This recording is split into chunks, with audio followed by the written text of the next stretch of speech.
Fjords are long, narrow, deep inlets of the sea that are typically flanked by steep cliffs or mountains. Here are some key characteristics, information on their formation, significance, and current relevance. Characteristics. Shape.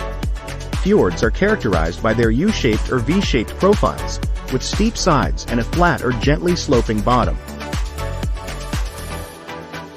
Geography. They are usually found in high-latitude regions, particularly in Norway, New Zealand, Canada, and Chile. Formation.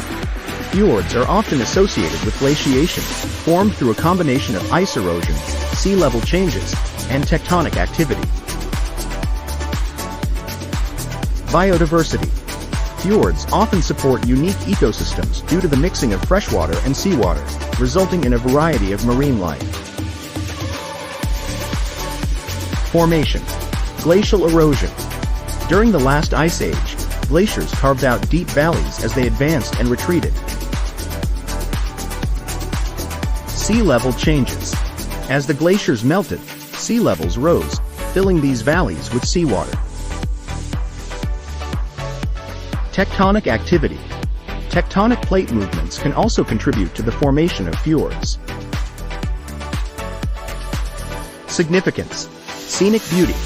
Fjords are renowned for their stunning natural beauty, attracting tourists and providing opportunities for outdoor activities like hiking, boating, and wildlife viewing. Scientific research. Fjords are important for scientific research, offering insights into climate change, geology, and marine biology. Current relevance. Tourism. Fjords remain major tourist destinations, contributing to the economies of regions where they are located. Environmental concerns. Fjords are sensitive to climate change, with the melting of glaciers and rising sea levels impacting their ecosystems and coastal communities. In summary, fjords are unique geological features with a rich history and continued relevance in terms of tourism, environmental concerns. Their formation and characteristics make them both fascinating natural wonders and important resources for various purposes.